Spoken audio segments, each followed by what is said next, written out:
এই রাষ্ট্রপতি তো এই সরকারের রাষ্ট্রপতি না, তারপরে তারা কেন বিচার করতে গড়িমসি করছে সেটাও তো একটা প্রশ্ন। বা এখন হ্যাঁ, কেন তাকে হঠাৎ করে কেন তাকে সরানো হলো, যদি আমরা এক্স্যাক্টলি। স্বরাষ্ট্রমন্ত্রীর কথাই বিশ্বাস করি। হ্যাঁ, এক্স্যাক্টলি। তো এখন প্রশ্ন হলো এখন কেন? তো আমার ধারণা যে বিএনপি হয়তো মনে করেছে যে যে এনাফ, আমাদের যেটা পাওয়ার প্রথমত যে ওই প্রেসিডেন্টকে রেখে যে ফায়দাটা আমাদের দরকার ছিল দ্যাট ওটা আমরা পেয়ে গেছি, এখন আর ওই বিএনপির একজন আওয়ামী লীগের একজন তল্পি বাহককে এখন আর দরকার নাই, নোমর। এই একটা বিষয় আছে। আর দ্বিতীয় বিষয়টা হলো যে এই যে শেখ হাসিনা ফেরত আসা কিংবা বিভিন্ন যত ধরনের আওয়ামী লীগের পুনর্বাসন, যত ধরনের জল্পনা কল্পনা যা কিছু সামনে আছে না কেন, রাষ্ট্রপতি থেকে গেলে সবকিছু তাকে নিয়েই হবে, রাষ্ট্রপতিকে কেন্দ্র করেই। এবং রাষ্ট্রপতি উইল বি দি পিভটাল, যদি শাহাবুদ্দিন চুপ্প থেকে যেতেন। তো এই আওয়ামী লীগের পুনর্বাসন, আওয়ামী লীগের ফেরত আসা, সবকিছু মিলে। এবং আমরা তো দেখেছি যে ইলেকশন হয়ে গেছে এখন, তৃণমূল পর্যায়ে বিভিন্ন জায়গায় কিন্তু আওয়ামী লীগ বিএনপির ছোট ছোট ক্লাশ আমরা দেখেছি। তো হুম। আওয়ামী লীগ যত শক্তিশালী হবে বিএনপি ততই সাফার করবে। এ কারণে হয়তো বর্তমান সরকার মনে করেছে যে এনাফ হয়েছে, এখন আহ, আহ, চুপ্পু চলে যাক। বিদায় দিয়ে দিই। এটা একটা হুম। বিষয় হয়েছে। কিন্তু এখানে কথা থেকে যায় যে এই যে চুপ যে হুম। প্রেসিডেন্টকে যে একটা অবসর, আমি অবসর বলবো না, আমি অপসারণই বলবো। কারণ প্রেসিডেন্টের তো লজ্জা শরম ছিল না, আমরা তো তাকে কখনো একজন লজ্জা শরম মান সম্মান ডিগনিটি আলা মানুষ তো দেখি নাই। তো একজন ডিগনিটি আলা মানুষ যেহেতু উনি ছিলেন না, উনি স্বেচ্ছায় পদত্যাগ করে চলে যাবেন প্রেসিডেন্টের এই বিশাল ব্যাপার স্যাপার থেকে, এই পার্সোনালিটি উনি ছিলেন না, কাজেই উনি স্বেচ্ছায় পদত্যাগ করে চলে গেছেন, এটা আমি বিশ্বাস করি না। তো এখন আহ, সামনের বোঝাপড়াটা কি? বিএনপির সাথে কি কোনো বোঝাপড়া হয়েছে যে তাকে একটা সেফ এক্সিট দেওয়া হবে অথবা কোনো একটা কিছু, মানে একটা কিছু তো হয়েছে, ওই বিষয়টা কি? এই হুম। বিষয়টা কিন্তু হুম। শঙ্কার। এই বিষয়টা শঙ্কার। এবং একই সাথে যদি আমি স্বরাষ্ট্রমন্ত্রী জনাব সালাউদ্দিন, একই সাথে উনি তো বলেছেন যে রাষ্ট্রপতি, মানে তার মানে ওনার বডি ল্যাঙ্গুয়েজ এবং কথাতে আমার মনে হচ্ছে যে রাষ্ট্রপতির বিচারে উনি ইচ্ছুক না আর কি। একই সাথে প্রধানমন্ত্রী তারেক রহমান তার রাজনৈতিক সহকারী হিসেবে বিশাল এক ব্যক্তিত্বকে উনি নিয়োগ দিয়েছেন, জনাব রাশেদ প্রধান। আহ, তিনিও হুম। বলেছেন যে রাষ্ট্রপতিকে নাকি ইনডেমনিটি দেওয়া আছে।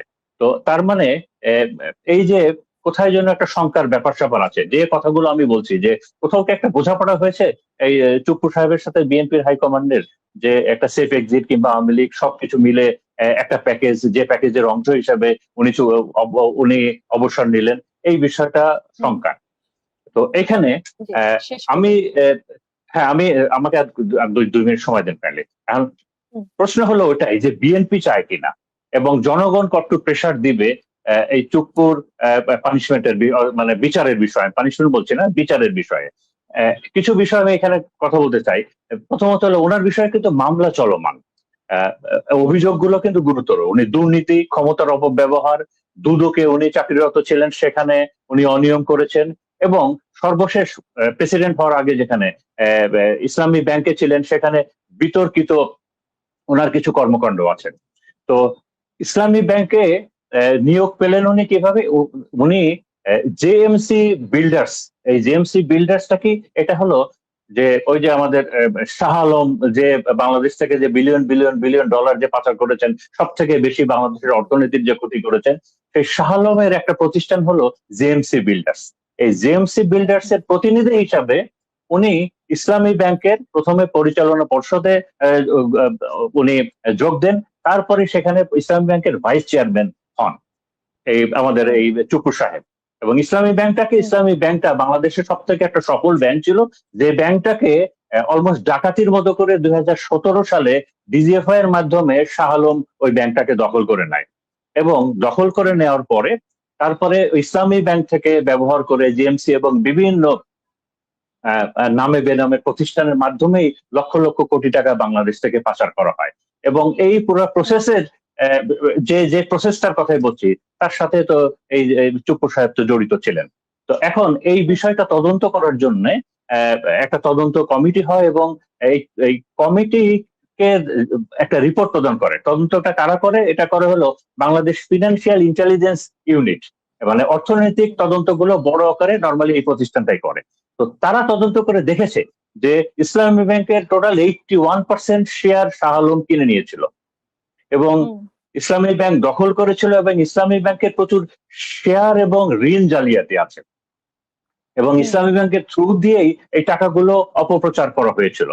এখন দেখেন এই যে প্রতিবেদন এবং এই যে বিএফআইইউ যে প্রতিষ্ঠানের কথা বললাম, তারা তদন্ত প্রতিবেদন সাবমিট করেছিল এবং এই তদন্ত প্রতিবেদনের পরিপ্রেক্ষিতে হাইকোর্টে এটা বিচারাধীন আছে বিষয়টা, এবং 21 জন এই টোটাল প্রসেসের সাথে যারা জড়িত ছিল, টোটাল 21 জনের বিদেশে যাওয়া নিষেধাজ্ঞা দেওয়া আছে, বিদেশে যাওয়ার বিষয়ে তাদের পাসপোর্ট জব্দ করা আছে এবং তাদের ব্যাংক অ্যাকাউন্ট ফ্রিজ করা আছে। এবং এই যে বিএফআইইউ যে প্রতিষ্ঠানের কথা বললাম, তারা এই প্রেসিডেন্ট চুপ্পু সাহেবকেও অপরাধী করেছিল, কিন্তু উনি যেহেতু প্রেসিডেন্ট ছিলেন এই কারণে তার নামে এই যে ওই যে যেটা বিদেশে যাওয়ার নিষেধাজ্ঞা, পাসপোর্ট জব্দ, ব্যাংক অ্যাকাউন্ট জব্দ, এই বিষয় এটা জারি হয় নাই। কিন্তু এখন তো উনি তো আর প্রেসিডেন্ট নাই। হাইকোর্টও কিন্তু একটা আদেশ দিয়েছে, আমি 1 মিনিটে শেষ করবো। হাইকোর্টও একটা আদেশ দিয়েছে যে আপনার ওই যে বিএফআইইউর যে তদন্ত প্রতিবেদনের পরিপ্রেক্ষিতে দুদক যেন নতুন করে আবার তদন্ত করে। তো এই কারণে আমি একটা কথা বলে শুধু শেষ করব। দেখেন, ক্লিন হার্ট অপারেশন হয়, ওই যে ক্লিন হার্ট 2001 সালে বিএনপি যে ক্ষমতায় আসে, তারপরে আইন শৃঙ্খলা পরিস্থিতি নিয়ন্ত্রণের জন্য উনি আর্মি ডিপ্লয় করেন এবং ওই অপারেশনটার নাম দেওয়া হয়েছিল অপারেশন ক্লিন হার্ট। আমি তখন সেনাবাহিনীতে ছিলাম এবং ক্লিন হার্টে একজন সক্রিয় ছিলাম। তো সেখানে অনেক অপরাধীদেরকে ধরা হয়েছিল। ধরার পরে তো ম্যাডাম খালেদা যে দেখলেন যে যেহেতু সাক্ষী পাওয়া যাচ্ছে না, কারণ সবাই তো সন্ত্রাসী, অস্ত্রধারী, এদের বিরুদ্ধে সাক্ষী ম্যানেজ করাও তো ডিফিকাল্ট, সাক্ষী তো ভয় দিতে চায় না, তো এরকম।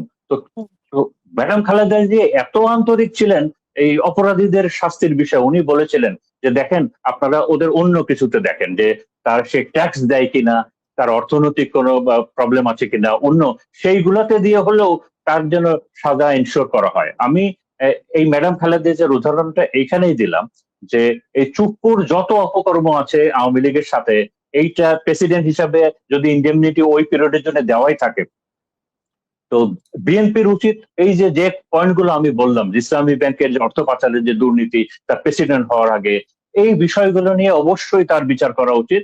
না হলে একটা বাংলাদেশের ইতিহাসে একটা অত্যন্ত খারাপ উদাহরণ হয়ে থাকবে এবং এই প্রেসিডেন্সটা বিএনপিকে অনেকদিন ভোগ করতে হবে। হ্যাঁ, এটা বলে আমি শেষ করছি। ধন্যবাদ।